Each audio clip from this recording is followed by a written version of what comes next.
Hello, आज मैं आपको एक ऐसी दर्दनाक कहानी के बारे में बताना चाहता हूँ जिसमें शायद आप में से बहुत लोग जानते होंगे। ये बात है 2004 के एथेंस ओलंपिक की, जिसमें ब्राज़ील के एथलीट वी.डी. लिमा बहुत ही आगे चल रहा था और वो लगभग अपनी रनिंग पूरी करने से लगभग 7 किलोमीटर की दूरी पर वो होगा। इन बिटवीन एक जो आयरिश पर्सन थे, आयरलैंड के एक व्यक्ति ने उन पर अटैक कर दिया और रनिंग ट्रैक के क्रॉस साइड में जाकर उनको पकड़कर भीड़ में गिरा दिया और इस दौरान तकरीबन 5 से 7 सेकंड का लीमा का जो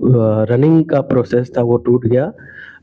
और वो ब्राज़ील का धावक अपने आप में गोल्ड मेडल की रेस में सबसे आगे था और निश्चित रूप से वो ये घटना नहीं होती तो वो गोल्ड मेडलिस्ट होता। उसके बावजूद भी भीड़ ने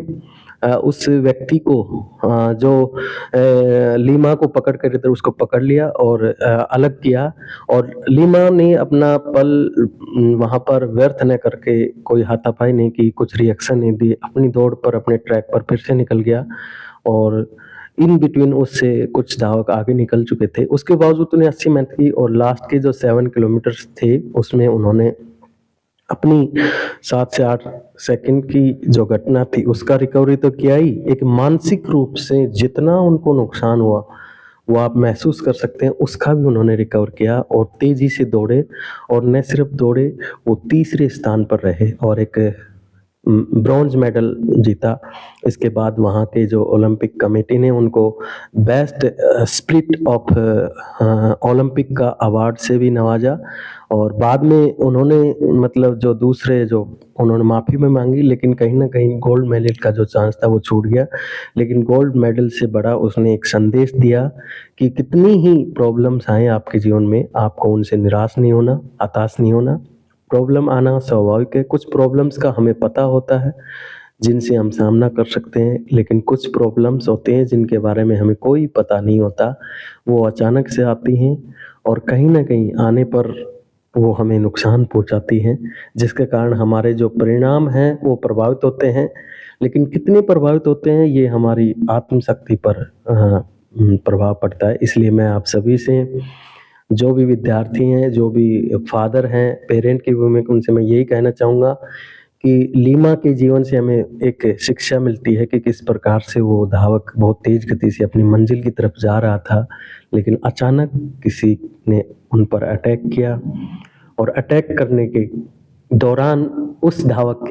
ब्राज़ील के बेस्ट धावक के 7 से 8 सेकंड का लॉस हुआ और जिस लॉस के कारण वो बेचारा गोल्ड मेडल जीतने वाला था, वो रह गया। उसके बावजूद भी उसने वहाँ अपना टाइम वेस्ट नहीं किया, बल्कि उठा और फिर से दौड़ना शुरू किया और उसके मन में बहुत एक द्वंद चल रहा होगा, उसने उस द्वंद को जीता होगा और उस द्वंद को जीत कर दौड़ना शुरू किया होगा कि आप मंजिल के इतने करीब थे और एक झटके में आप मंजिल से इतने दूर हो गए। फिर भी उसने पूरी ताकत लगा दी, अपनी ईमानदारी से, अपनी मेहनत से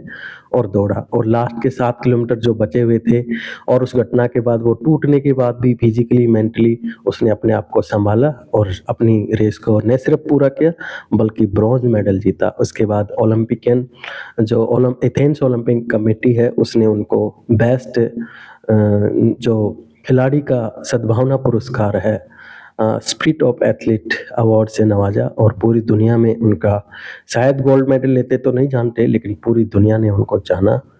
किसी वजह से किसी वजह से आप किसी के लिए प्रॉब्लम बनोगे तो निश्चित रूप से उसका सॉल्यूशन भी तुरंत मिलेगा और उस दौरान हो सकता है उनको थोड़ा खराब लगा हो, लेकिन बाद में आज भी हम उनका जिक्र कर रहे हैं, एक गोल्ड मेडलिस्ट का जिक्र नहीं कर रहे। तो ये बात इसलिए ज़रूरी है कि आप किसी का बुरा करके आप अपने आप को खुश देखना चाहते हैं, तो ऐसा बिल्कुल नहीं है। कुछ समय के लिए खुश होंगे, बाद में आपके साथ